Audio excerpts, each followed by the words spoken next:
Hello everyone, welcome to my shop. In this video I'm going to do a quick how-to on how to use an oil extraction pump to do an oil change on my 2016 Mark 7 Golf R. These types of pumps work really well on a lot of German cars or any cars that have the filter on the top side of the motor where you don't have to go underneath anyways. I've been using this for probably 10 or 15 years now on various Volkswagens and Minis and BMWs and things like that, and it's worked really well for it. So I'm going to bring the camera over, show you kind of all the parts, and then we'll go ahead and do the oil change. Alright, the way these extraction pumps work, you've got a vessel that creates a vacuum. Some of the high-end ones you actually use air to create the vacuum. This one is basically like a bicycle pump. You'll see me use it here in a second. There's also a main adapter hose, as well as this kit comes with two different size actual extraction hoses to stick down either the dipstick or into a fill plug or something like that. I'm going to end up using the red one. That seems to work really well on my Volkswagen, but I'm going to pull it down, get the hood open, and we'll go ahead and get started. Alright, so I've got the hood open, got the cover off the motor. I've assembled my pump, so it's the pump, I've got the main adapter hose, and my red actual suction hose. Next step, I'm going to pull the dipstick. I've got a paper towel here just to make sure that I don't drip oil on the motor.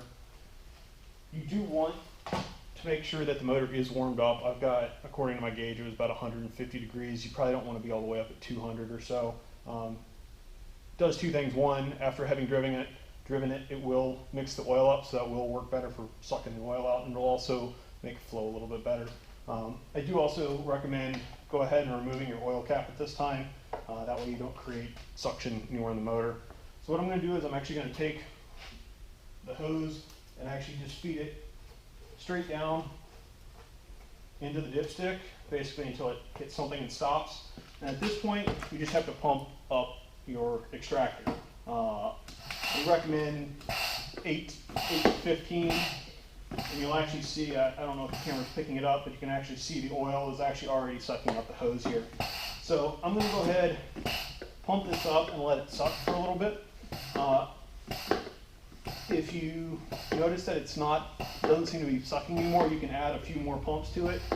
Eventually you will hear kind of air bubbles in it. When it gets to that point, I'll come back and we'll keep going from there. Not sure if you can hear it. I'm back now. It's been sucking for a couple minutes. You're starting to hear it pull up air. At this point, I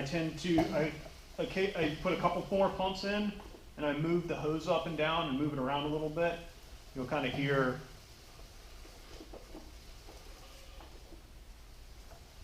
as you kind of move it around a little bit, you'll find pockets where there is still a little bit of oil left.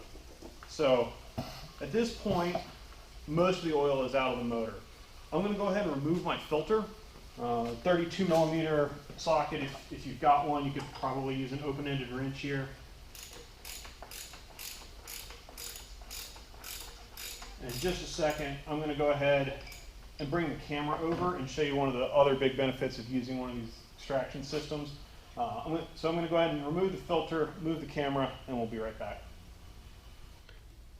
Alright, the filter's removed now, and I've sucked as much oil as I seem to be able to get out of the pan. Here's where one of the other big benefits of having one of these vacuum pumps come in. We're looking down into the filter housing now. This Golf, my current Mark 7 Golf, drains a lot better than some of my other vehicles do, my wife's Mini for instance.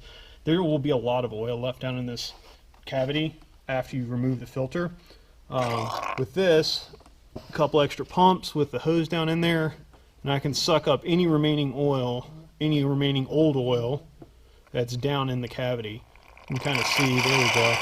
That was a fair amount of oil that was still down in there. And as I said, I've had a couple vehicles, my old TDI, my old Mark 4 TDI held a lot more oil in here. So it's one additional advantage of these extraction pumps. At this point, all the oil is out of the car. I've moved the extractor out of the way so I can keep moving along with the oil change. I'm not going to film that. The rest of it's real simple. I'll change the filter and O-ring on the housing, thread it back on, refill the motor, check oil level, and I'll be good to go.